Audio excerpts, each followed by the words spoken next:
Hi friends, welcome back to Anbudan. எல்லாரும் எப்படி இருக்கீங்க? இன்றைக்கி பாப்பா வந்து பார்த்திங்கன்னா ஸ்கூல் கிளம்பிட்டாங்க. அவங்களுக்கு பிரேக்ஃபாஸ்ட் வந்து இன்றைக்கி வீட் ஃப்ளோரில் பண்ண ஒரு பேன் கேக், அதுக்கு கொஞ்சமாக வந்து பேன் கேக் சிரப், அதுக்கப்புறம் ஒரு கேக் வந்து கொடுத்துருந்தேன். காலையில் ஃப்ரெஷ்ஷாக ஃப்ளவர்ஸை வந்து பார்த்துட்டு பறிக்காமல் போக முடியாது. குட்டி பாப்பாவுக்கு பூனா ரொம்ப பிடிக்கும். டெய்லி காலையில் 2 பூ எடுத்துகிட்டு போவாங்க. ஒன்று வந்து பார்த்திங்கன்னா பஸ் அட்டெண்டருக்கு, இன்னொரு ஃப்ளவர் வந்து பார்த்திங்கன்னா மிஸ்ஸுக்கு கொண்டு போவாங்க. ஸோ மிஸ் வந்து வாங்கிட்டு இன்றைக்கி வந்து குட் கேர்ள் சொன்னாங்க அப்படின்னு சொல்லிட்டு ஹாப்பியாக சொல்லுவோம். அதுக்கப்புறம் வீட்டுக்கு பின்னாடியே வந்து பார்த்திங்கன்னா லுலு ஹைப்பர் மார்க்கெட் ரொம்ப பெருசாக வந்து இங்கே ஓப்பன் பண்ணியிருக்காங்க. எப்போல்லாம் டைம் கிடைக்குதோ அப்போல்லாம் கிளம்பி போயிட வேண்டியது. ஷாப்பிங் போகிறது அப்படின்னாலே நம்மளுக்கு ஒரு பெரிய ரிலாக்ஸான ஒரு விஷயம். அங்கே பார்த்திங்கன்னா லோக்கல் கிராப்ஸ் வந்து நிறைய போட்டிருந்தாங்க. அது வந்து பார்த்திங்கன்னா ரொம்ப நல்ல குவாலிட்டியாகவும் இருந்தது, அதே நேரத்தில் ரீசனபிள் ப்ரைஸாக இருந்தது.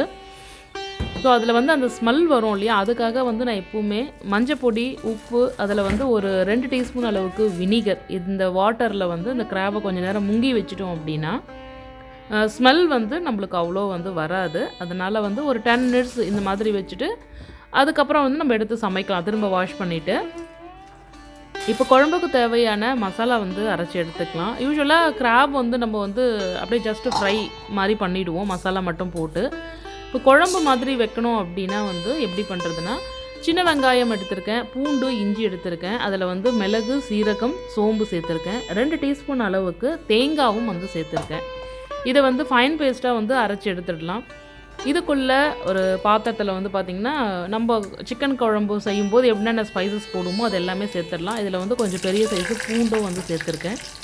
அதுக்கப்புறமா வந்து சின்ன வெங்காயம் 1 கப் அளவுக்கு வந்து சேர்த்துருக்கேன். இது நல்லாவே வந்து வதங்கட்டும். அது கூட தக்காளியும் வந்து சேர்த்துடுவோம்.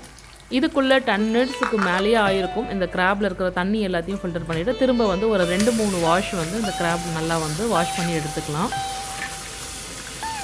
இப்போது வெங்காயம், தக்காளி நல்லாவே வந்து குக் ஆகிடுச்சு. இது கூட நம்ம அரைச்சி வச்சுருக்கிற மசாலா பேஸ்ட்டை வந்து சேர்த்து நல்லா வந்து மிக்ஸ் பண்ணிக்குவோம்.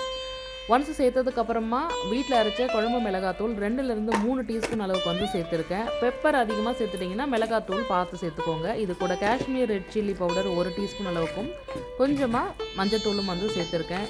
இதெல்லாம் நல்லா மிக்ஸ் ஆகி கொதிக்கும் போது நம்ம வாஷ் பண்ணி வச்சுருக்கிற கிராபை வந்து இது கூட வந்து சேர்த்துடலாம். மண் சட்டியில் வந்து இந்த நண்டு குழம்பு செய்யணும் அப்படின்னு நினச்சேன். பட் ஆனால் வந்து நண்டு வந்து நிறைய குவான்டிட்டி இருக்கிறதால வந்து பத்தலை. அதனால் வேறு ஒரு பாத்திரத்துக்கு வந்து நான் அதுக்கப்புறம் மாற்றிக்கிறேன். ஸோ இப்போ குழம்பு நல்லா கொதிச்சு வரும்போது நண்டை வந்து சேர்த்துரும். அது கூட வந்து பார்த்திங்கன்னா ஒரு லெமனை வந்து அது கூட வந்து லெமன் ஜூஸை வந்து சேர்த்துக்கலாம். லெமன் ஜூஸ் மட்டும் இல்லை, இது கூடவே வந்து பார்த்திங்கன்னா கொஞ்சம் நெல்லிக்காய் சைஸுக்கு புளி வந்து ஊற வச்சு அந்த புளி தண்ணியுமே வந்து இது கூட சேர்த்துட்டு கடைசியாக கொஞ்சமாக பெப்பரும் வந்து தூவியிருக்கேன்.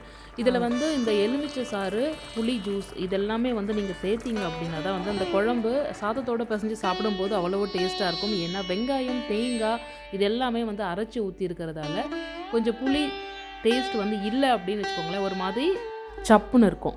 ஸோ அதனால் புளி தண்ணி கொஞ்சம் சேர்த்தோம் அப்படின்னா வந்து ரொம்ப நல்லாயிருக்கும். அது மட்டும் இல்லை, குழம்பு வந்து திரும்ப சூடு பண்ணும் போதும் கூட பார்த்திங்கன்னா இன்னும் நல்லா உங்களுக்கு டேஸ்ட்டாக இருக்கும். நைட்டு வந்து இட்லி, தோசைக்கு கூட வந்து நீங்கள் இந்த நண்டு குழம்பு வந்து சாப்பிட்டுடலாம். கொஞ்சம் நேரம் மூடி போட்டு வச்சுட்டு அதுக்கப்புறம் சூடான சாதத்தோடு பிசைஞ்சு சாப்பிட்டோம்னா அவ்வளோ டேஸ்ட்டாக இருக்கும். நீங்களும் இந்த மாதிரி ஒரு வாட்டி ட்ரை பண்ணி பார்த்துட்டு எப்படி இருக்குன்னு கமெண்ட் பண்ணுங்கள். Stay tune and